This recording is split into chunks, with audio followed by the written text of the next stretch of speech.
Me senti inútil comparado com a IA, diz o Sam Altman, que é o CEO da OpenAI, depois de testar a versão 5 do ChatGPT. Pois é, nós estamos nos aproximando do lançamento oficial da versão 5 do ChatGPT, o GPT-5, que vai acontecer provavelmente de 1 a 2 meses a partir do lançamento deste vídeo aqui, então a gente está bem próximo aí do lançamento da nova versão, e os rumores dizem que esse negócio vai ser algo revolucionário. Eu trouxe aqui para você todas as notícias, todos os recursos que já foram declarados que vão existir dentro do ChatGPT-5, já para você se preparar, e todos os rumores que nós temos sobre o ChatGPT-5 também, que não foram confirmados de maneira oficial, mas já existe aí uma possibilidade de ter também esses recursos que estão sendo aventados pela internet. Pois bem, fiz uma lista aqui de coisas que você precisa saber, uma lista de coisas que você deveria saber e uma lista de coisas que vão ser lançadas no GPT-5 aí, para você não perder teu tempo lendo um monte de notícias aí pela internet. Pois bem, a partir da data do lançamento deste vídeo, então se você está assistindo quando ele saiu, nós temos aí um prazo de 1 a 2 meses mais ou menos para o lançamento da versão 5. Então já para o mês que vem, talvez daqui um mês e meio, 2 meses, nós já tenhamos acesso à versão 5 do ChatGPT de maneira oficial. E se você estiver assistindo no futuro, bom, você vai me dizer se esse prazo ele se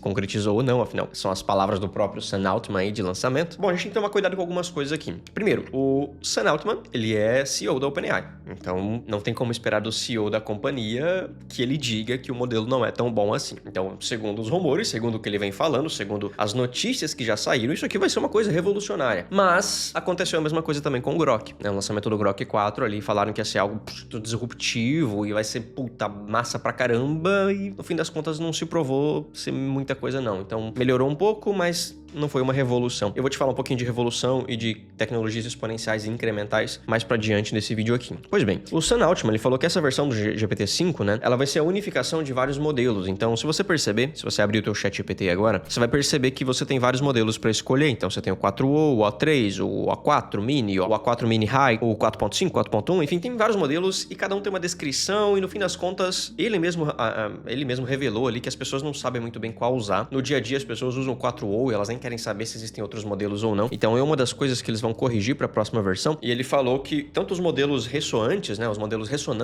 quanto os modelos de linguagem tradicional, que é, por exemplo, se a gente pega o 4.1, o 4.1 Mini, o 4.5, esses modelos, eles são de linguagem tradicional. Você pergunta, eles respondem. Já os modelos que tem o O, por exemplo, O1, O2, O3, O4, esses modelos O1, O2, O3, eles são modelos ressonantes, ou seja, eles ressonam antes de responder. Então você vai perceber que se você abrir um modelo ressonante aqui, ó, vou colocar aqui um O3, por exemplo, e eu falo bom dia pra ele não vai me responder logo de cara. Ele vai aqui, ó, pensando, lendo documentos, então ele vai ter um raciocínio por trás antes de me responder. Então ele pensa antes de dar uma resposta. Já os modelos tradicionais, eu pergunto, ele responde. A versão 5, segundo aí o que o Sam Altman vem falando, ele vai ter essa capacidade incorporada dentro dele. Então você não vai ter um monte de modelos onde você escolhe, eu quero o O3 agora, o O4 para código. Não, vai ser um modelo só e ele vai entender quando ele precisa pensar e quando ele vai responder de forma imediata. Essa é a principal modificação que vai ter aí das versões atuais para a versão nova, fora o fato, né, de que, eu vou colocar aqui na tela para você, de que a versão 5 vai ter muito mais poder de treinamento e ela vai ter muito mais quantidade de informação. Então, essa é uma comparação, né, aparentemente a gente tem ali 75 bilhões de GPUs para treinar o GPT-4 e já o treinamento do GPT-5, né, ele tem ali 10 trilhões, é isso mesmo? Deixa eu ver aqui, tipo, 100 mil, 1 milhão, 10 milhões, 100 milhões, 1 bilhão, 1 trilhão, 10 trilhões, isso mesmo. Então a gente tem 1 trilhão aí de GPUs sendo usadas para fazer o treinamento do modelo 5, que aí promete ser um modelo com uma capacidade maior, né, de informação. Então, uma coisa que eles vão mudar com toda certeza já na próxima versão é que não vai existir um monte de modelos. Você vai ter apenas um modelo, ele vai entender quando vai ser usado para ressonar e quando vai ser usado somente para dar uma resposta direta. Então, nas palavras do próprio Sam Altman aqui, abre aspas, a ideia do GPT-5 é simplesmente fazer a IA funcionar. Então, a ideia de ter vários modelos, ela vai morrer já na próxima versão do GPT-5, segundo o que o Sam Altman tá falando. Uma outra coisa também, ó, abre aspas, ele falou assim, ó, o GPT-5 vai incorporar voz, Canvas, o Canvas é aquele bloquinho de texto que abre na lateral, já deve ter acontecido contigo aí. Busca e a busca aprofundada, que é o Deep Learning, o Deep Research, acho que é o nome da pesquisa, que é a busca profunda, tudo em um modelo e mais, escreveu aí o CEO, então fecha aspas, né? Então ele vai ter basicamente voz integrada nele, vai ter o Canva, que é a edição de texto, vai ter a busca profunda e mais, que a gente não sabe o que é esse mais, incorporada dentro do modelo. E ele ressaltou também que essas ferramentas vão ser ativadas de forma autônoma quando necessário. Então, aparentemente, a gente não vai mais ter esses botões aqui onde você escolhe, né? Então, Então deixa eu abrir um chat novo aqui, ó. Não vou mais ter o botão das ferramentas, ele vai... Olha só, tem até uma função nova que eu não sabia que tinha aqui. Estudar e aprender. Então não teremos mais esses botões, ele vai entender isso de forma automatizada, segundo o Sam Altman. Bom, para mim citar aqui o próximo ponto, que é uma das mudanças mais significativas, eu preciso voltar aqui no ChatGPT e te mostrar uma coisa que talvez você não tenha percebido que aconteceu. Eu vou abrir um agente aqui. Então, por exemplo, eu tenho esse agente aqui que me ajuda a escrever e-mails e scripts de WhatsApp. Então, para mim mandar as mensagens, e-mails e tal, ele me ajuda a escrever, é um agente muito bom. Inclusive, se você quer ter acesso a esses agentes, aos meus agentes aqui que a gente usa na empresa, tanto para escrever roteiro, para escrever copy, para escrever e-mail, mensagem de WhatsApp, eu vou deixar um link aqui embaixo na descrição desse vídeo do Prompt Worker. Prompt Worker é um template, né, um pacote de template com vários agentes que você pode estar usando e também um treinamento, um mini treinamento onde eu te mostro como que eu crio agentes inteligentes. Então, tem alguns macetes aqui. Eu estudei engenharia há muitos anos, trabalhei com IA há muitos anos, então eu trouxe esses macetes aqui e eu aplico dentro desses agentes para deixar eles mais inteligentes. E a gente brinca aqui na empresa que a gente só vai contratar pessoas plenas e sêniors, porque se for júnior, a IA já faz melhor, né? Os nossos agentes, eles já trabalham melhor do que uma pessoa júnior, hoje tanto em programação, quanto em copy, quanto em qualquer coisa. Eu diria em algumas coisas até melhor do que um júnior, né? Dá para considerar como um pleno já, em alguns aspectos. Pois bem, dentro de um agente, o link tá aqui na descrição, tá? Dentro de um agente desse aqui, você, não sei se você percebeu ou não, mas agora você pode selecionar aqui no cantinho o modelo que você quer usar dentro do agente. Antes, isso não era permitido. Então, você tinha um agente e quando você criava esse agente, automaticamente ele usava a versão 4.0 ou a versão 4. Então, você não conseguia escolher qual modelo pensante você queria dentro de um agente. Agora não. Agora eu posso criar um agente e eu consigo mudar a versão dele e dizer qual versão que eu quero que esse agente opere. Eu posso mudar para as versões ressonantes e eu posso mudar para as versões normais, as versões tradicionais aqui de texto. Uma segunda coisa que mudou também, que eu não sei se você percebeu, foi a criação, né, o lançamento aí do Agent Mode, né, do modo de agente. Ele saiu aqui de supetão, não avisaram que teriam essa atualização e tinha inclusive aqui essa Study Learning, que eu nem sabia que tinha essa função, eu descobri agora. Se você habilitar aqui o modo agente e eu perguntar, por exemplo, assim, ó, busque passagens para Lisboa, você vai perceber que ele vai abrir um agente, um modo agente aqui, com uma tela muito parecida com a que o Manus tem. Não sei se você já usou o Manus ou não, mas eu vou te mostrar aqui já já. Então, se eu habilito o agente aqui, ó, beleza, eu vou continuar aqui, ele vai abrir uma tela e ele vai começar a navegar pela internet através dessa tela, que é um agente que ele pode realizar ações. Segundo o próprio anúncio da OpenAI, esse agente ele é muito importante para fazer agendamento de passagens, para fazer buscas, para fazer cotação de preços. É como se fosse uma secretária que a gente tem, que vai facilitar o nosso dia a dia. Eu achei particularmente bem legal isso aqui. Então ele vai navegando, ele vai pensando, olha só, abre aqui os sites, entra no site, coloca as datas, ele vai pensando e vai realizando a tarefa que você colocou. Por que eu tô te mostrando essas duas atualizações? Porque primeiro, com o GPT-5, esse agente vai estar incorporado dentro dele. Então ele vai parecer muito mais com humanos do que com o GPT tradicional. Se você já usou o Manus, você vai saber do que eu tô falando, mas aqui no Manus a gente consegue habilitar o agente, e deixa eu abrir um aqui, ó, e esse agente, ele habilita um computador, olha só, ele cria páginas, enfim, ele vai fazendo tudo, você consegue criar várias tarefas em simultâneo, e esses agentes, eles vão trabalhando de forma simultânea para gerar o resultado para você. Inclusive, ele tem uma máquina embutida, ele tem um computador embutido dentro dele, que ele consegue acessar plataformas, fazer login nas coisas, enfim,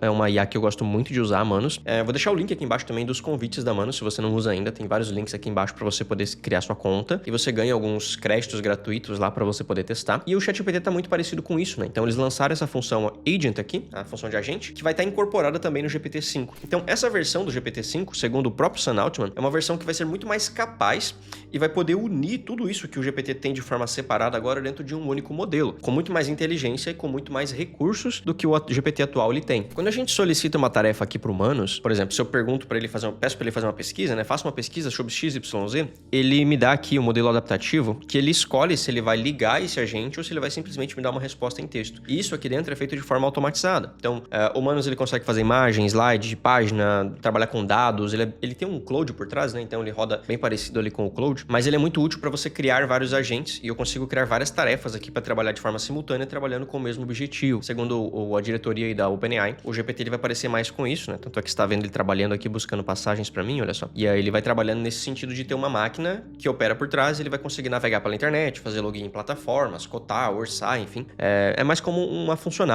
funcionário, um trabalhador mesmo que fica ali fazendo as coisas pra ti. E aí eu queria te mostrar uma coisa bem interessante, e eu preciso te contar uma história bem breve sobre isso aqui. Esse desenho que você tá vendo aí na tela foi um desenho que eu vi pela primeira vez numa palestra de um cara chamado Arthur da Igreja. Arthur da Igreja, ele foi um professor da minha faculdade, ele é um engenheiro como eu, né? Então, se você não sabe, eu sou engenheiro de controle de automação, engenheiro mecatrônico, como dizem por aí. Então eu estudei e o Arthur da Igreja, ele era professor, depois ele saiu, montou uma empresa e hoje ele é um cara muito, muito, muito foda em inovação. E eu me lembro nitidamente do dia que eu assisti a primeira palestra do Arthur da Igreja na faculdade, e ele abriu a palestra falando assim: bom pessoal, meu nome é Arthur da Igreja, eu sou investidor anjo e nem por isso eu vim aqui rezar uma missa. Porque foi muito louco quando ele falou isso. Ele é um cara muito foda, muito foda. Ele é do mundo corporativo, mas muito foda na parte de inovação. E pela primeira vez eu ouvi os termos de tecnologias exponenciais e tecnologias incrementais. O que isso significa? Vamos voltar um pouco no tempo, só pra você entender o contexto aqui. Quando a gente pega lá as câmeras fotográficas usavam filmes. Você tirava uma foto, ele queimava o filme e você tinha que mandar revelar. Você ia numa loja de revelação, mandava o filme pra eles, revelavam a foto, te entregavam a foto revelada e o processo era esse. De repente surgiu uma tecnologia de câmeras digitais. E aí eu lembro que a Sony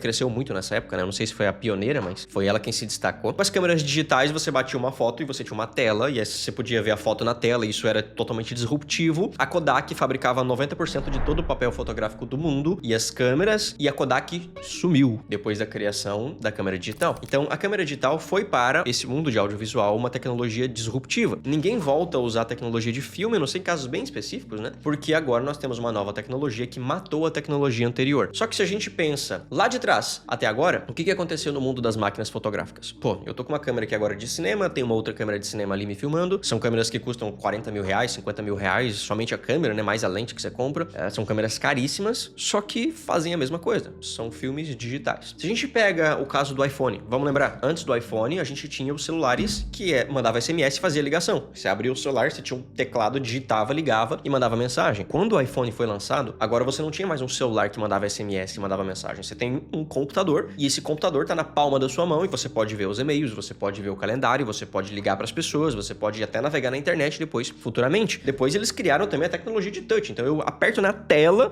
e o negócio me responde como se fosse um botão. Isso é revolucionário. Mas o que o primeiro iPhone mudou para esse iPhone aqui agora? Então, a gente tem uma câmera melhor? Com certeza, a gente tem uma câmera melhor. A gente tem mais memória? Temos mais memória. A gente tem uma tela mais bonita? Temos uma tela mais bonita. Ah, tem um GPS? Tem. Só que você percebe a diferença de uma tecnologia disruptiva, que é isso que eu tô te mostrando, e uma tecnologia incremental. Uma tecnologia disruptiva é uma coisa que aparece, arregaça tudo, mata as tecnologias anteriores e a partir daquele momento todo mundo só usa aquilo. Foi com a câmera fotográfica, foi com o iPhone e está sendo com inteligência artificial. Só que uma coisa a gente pode traçar e uma coisa a gente pode perceber desse paralelo que eu fiz. Quando o ChatGPT 3.5 ou 3 foi lançado, foi uma coisa revolucionária. Era uma merda? Era uma merda, claro. Mas você conversar com uma IA pela primeira vez e ela parecer um ser humano, foi algo absurdo. Só que o que mudou de lá pra cá? Agora nós temos um agente, a gente tem um modelo mais completo, um modelo maior e não sei se você percebe, mas me parece que nós estamos entrando no modelo incremental. Ou seja, a gente tem uma tecnologia que ela é disruptiva, ela vai matar um monte de outras coisas, mas nesse momento a gente não tá tendo grandes saltos. Então, o GPT-5 vai ser bom? Vai ser bom. Vai ter coisas pra caramba? Vai ter coisas pra caramba, mas não vai mudar muita coisa do que a gente já tem. Não é algo mais disruptivo, é um incremento, é uma melhoria. Então, eu acho que é difícil a gente ter essas esperanças com essas novas tecnologias, achando que vai ser, puta, nossa, vai ser revolucionário,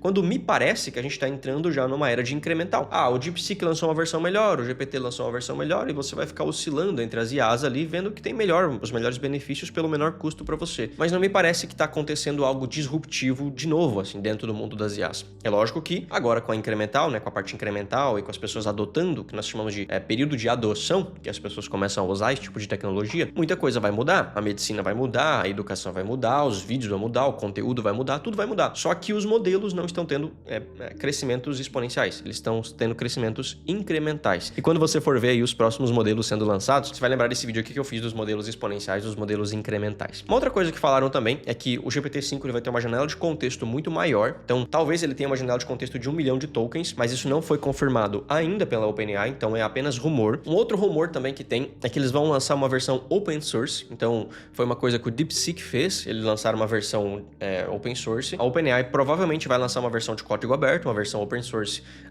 muito parecida com a versão O3, então vai ser uma versão ressonante, uma versão que pensa, que vai ser disponibilizada de código aberto, que você vai poder baixar e usar na sua máquina e rodar no seu computador. É um modelo pré-treinado, mas ainda não foi confirmado, pelo menos até esse momento, pela OpenAI. E, ao que tudo indica, também teremos uma versão do GPT-5 gratuita, que as pessoas vão poder acessar de forma gratuita, assim como acontece com o 4 e com o 3. Essa informação não foi confirmada ainda pela OpenAI, mas existe esse rumor aí de que vai ter essa versão, que ela é gratuita para as pessoas. Pois bem, quando esse lançamento efetivamente acontecer, e eu tô aqui no Insider do ChatGPT, né, na versão de teste, então pode ser que eu talvez receba antes essa versão, e eu tenho acesso às APIs também, eu vou testar e vou trazer aqui para você um review completo da versão 5 e o que muda no nosso dia, no nosso trabalho. Será que na minha agência eu posso usar? Será que no meu trabalho eu posso usar? Será que vai mudar alguma coisa? E eu tenho uma ferramenta chamada ChatFunnel, né? Então, será que vai fazer sentido colocar logo de cara o GPT-5 dentro do ChatFunnel para atender pessoas, qualificar, nutrir, filtrar essas pessoas? Não sei. Quando sair essa versão, eu trago aqui um review atualizado para você você. E eu espero que esse vídeo aqui tenha te inteirado, né? Tenha te contextualizado de tudo que nós temos até e também o que provavelmente vamos ter de agora em diante. Se você curtiu esse vídeo, se você não é inscrito nesse canal ainda,